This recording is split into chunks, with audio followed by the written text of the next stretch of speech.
বর্তমানে সংবাদ মাধ্যমের অবস্থা। ডিজিটাল বাংলাদেশের ডিজিটাল ব্যবস্থা। বর্তমান যুগে ভালো থাকার একমাত্র উপায় চোখ কান নাক মুখ বন্ধ রাখা।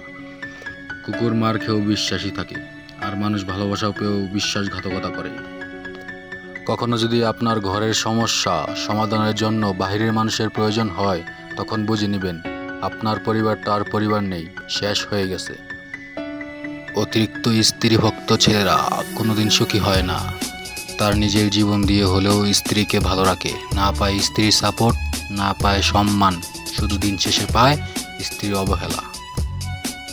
কবি বলেছেন, অন্ধ ভালোবাসার গন্ধ বেশি, নকল ভালোবাসার সুবাস বেশি, সত্য প্রেমের রাগারাগি, নকল প্রেমে হাসাহাসি।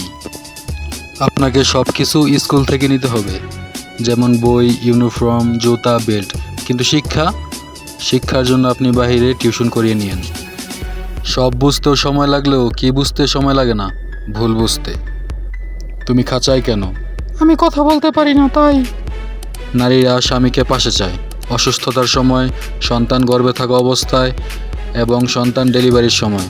যে কোনো বিপদের সময় স্বামীর চাইতে বড় শক্তি নারীর জন্য আর কোনো কিছু হতে পারে না। সম্পর্ক যখন পুরাতন হয়, বেড়ে যায় অবহেলা, ছোট হয় মেসেজ, কমে যায় গুরুত্ব, বেড়ে যায় দূরত্ব, আর দোষ হয় পরিস্থিতির। বর্তমান শিক্ষার অবস্থা, স্কুলে যেটা পড়ায় আর পরীক্ষায় যেটা আসে। আমি দুঃখিত, কিছু বছর আগে আমি তোমাকে পরীক্ষায় ফেল করিয়েছিলাম বলে। তার জন্য আমি আপনার কাছে কৃতজ্ঞ স্যার। তা না হলে আমি আজ আপনার মতো শিক্ষক হতাম, কোনোদিন শিক্ষামন্ত্রী হতে পারতাম না। বর্তমান যুগে ভালো থাকার একমাত্র উপায় কোরআন শরীফ। কথাটি কে কে বিশ্বাস করেন?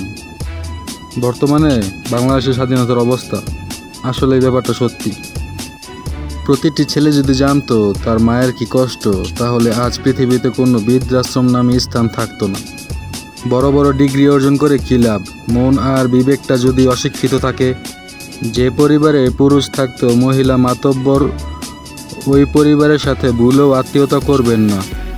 খুব সাবধান, মাছ ধরা নিষেধ। আসলে কিছু কিছু জায়গায় নিষেধাজ্ঞা জারি হয় না।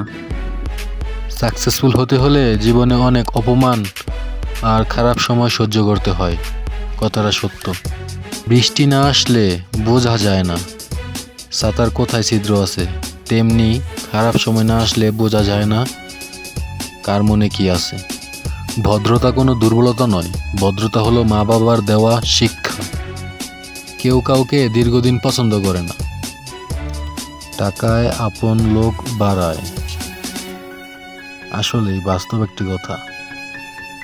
I hope you like the video and enjoying the video. Please subscribe my channel and press the bell icon.